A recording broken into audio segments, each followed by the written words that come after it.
नमस्कार। द्वादश भावाधिपतियों के विभिन्न भावों में क्या फल होता है, उस क्रम में आज पंचम भावाधिपति अर्थात पंचमेश का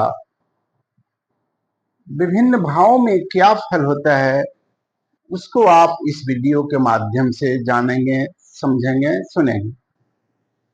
पंचम भाव कुंडली का बड़ा ही महत्वपूर्ण भाव है। यंत्र मंत्र तथा विद्या बुद्धिश्चैव प्रबंधकम, यानी ये बुद्धि का है, विद्या का है, ज्ञान का है, उस सब का ये भाव है। इसलिए इस भावाधिपति का कहाँ पर स्थित है ये जानना महत्वपूर्ण है। अगर वो अच्छे भाव में स्थित है, अच्छी स्थिति में स्थित है, तो जातक जो है की संभावना जो है एक विद्वान, बुद्धिमान, यशस्वी बनने का होता है। यदि वो दुर्बल है, अच्छे भावों में नहीं है, तो ये पक्ष जो है वो थोड़ा कमजोर हो जाता है। तो आइए चलते हैं।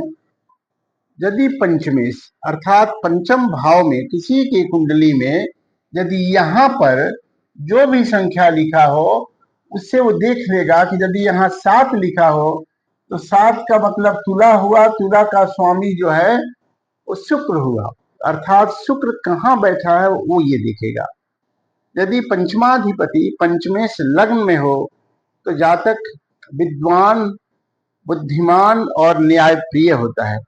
ऐसे जातक को न्याय करने का अवसर मिलता है, अर्थात तो कुछ न कुछ ऐसे पद पर पहुंच जाते हैं जहां पर निर्णय लेने की उनकी स्वतंत्रता होती है, जैसे न्यायाधीश हो जाना, जज हो जाना, सरकारी महकमों में अधिकारी बन जाना, जहां पर डिसीजन करने का अधिकार उनके पास हो।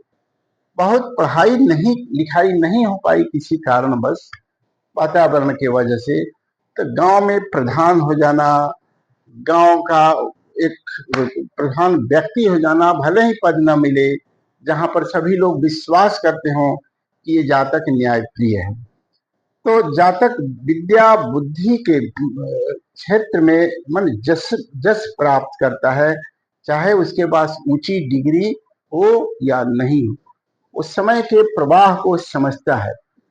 पुत्र सुख भी उसे मिलता है, लेकिन संख्या जो है बच्चों की कम होती है, और ऐसे जातक जो है वो मान प्रतिष्ठा के साथ साथ सुखी जीवन व्यतीत करते हैं।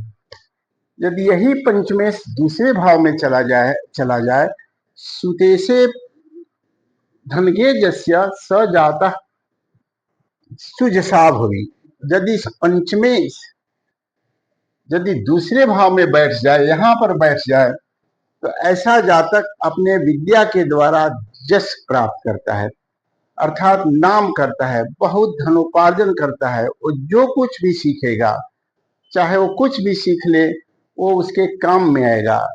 ऐसे जातक गणितज्ञ हो सकते हैं, ज्योतिषी हो सकते हैं, प्रवक्ता हो सकते हैं, प्रोफेसर हो सकते हैं, कुछ भी संभव है। ऐसे जातक के जो संतान हैं उनसे भी इनको प्रसन्नता होती है। संतान कभी इस मार्ग में नहीं जाते जिससे कि जातक का मन दुखित हो, और संतान का भी धनोपार्जन में समर्थन प्राप्त होता है, अर्थात पंचमाधिपति का दूसरे भाव में जाना शुभद है। ऐसे जातक अच्छे वक्ता, प्रवक्ता, अपने बातों से प्रभावित करने वाले होते हैं, ये होगा। वहीं पंचमाधिपति यदि तीसरे भाव में चला जाए और अच्छे परिस्थिति में हो, तो ऐसे जातक को अपने पुत्रों से और भाइयों से लाभ रहता है, उनसे अच्छे संबंध रहता है, सामंजस्य रहता है। जातक की जो क्रियाशीलता है, आवेश में वो कुछ नहीं करता है, बुद्धि से पहले विचार करेगा तब कोई निर्णय करेगा। ऐसे जातक पराक्रमी भी होते हैं और यशस्वी भी होते हैं। आर्थिक क्षेत्र में भी उनको सफलता मिलती है, जो भी काम हाथ में लेते हैं वो करने में वो सक्षम होते हैं। वही पंचमाधिपति यदि यहाँ चतुर्थ भाव में चला जाए, तो जातक को अपने माता पिता से संबंध तो अच्छा रहता है, कोई बाधा नहीं रहती है, लेकिन वही है तो समझ थोड़ी सी मंद गति से, जातक की जो समझ होती है थोड़ी मंद गति की रहती है, क्योंकि पंचम से द्वादश भाव है और संतान प्राप्ति में भी विलंब संभव है, थोड़ी बाधा भी संभव है। इस तरह की स्थिति यदि पंचमाधिपति चतुर्थ भाव में स्थित हो तो होता है, अर्थात सुख भी इसको प्राप्त होगा। भौतिक संसाधन, सुख के भी जो भी संसाधन है वो सब प्राप्त होते हैं, लेकिन सब चीज में थोड़ा थोड़ा थोड़ा थोड़ा विलंब होता है। वही पंचमाधिपति यदि पंचम भाव में बैठ जाए तो ऐसा जातक विद्वान, बुद्धिमान, यशस्वी, अचानक इससे जातक को धन की प्राप्ति होती रहती है। कहीं भी शेयर मार्केट या कहीं भी धन लगाए तो उसको धन कमाने का अवसर प्राप्त होता है, माने अचानक धन की भी उपलब्धि होती है, संतान सुख भी मिलती है, अच्छा बुद्धिमान जातक होता है, जिस क्षेत्र में जाता है वहां वो लाभ सब चीज प्राप्त करता है। स्वास्थ्य भी सामान्य रूप से ठीक ही रहता है। यदि वो पंचमाधिपति यदि कोई क्रूर ग्रह है, शनि मंगल आदि कोई ग्रह है, तो थोड़ा सा उदर विकार आदि की संभावना रहती है। वही पंचमाधिपति यदि छठे भाव में बैठ जाए, यहाँ पर बैठ जाए, तो ऐसे जातक का जो है वो शिक्षा प्राप्ति की जो प्रक्रिया है उसमें अनेक रुकावटें आती है। जैसे कभी अनुत्तीर्ण हो जाना, कभी परीक्षा नहीं दे पाना, कभी परीक्षा के समय भूल जाना, कोई न कोई स्थिति बनी रहती है। कभी कभी नाम इस स्कूल से काट करके उस स्कूल में चले जाना, इस तरह से ये बाधा कारक होता है।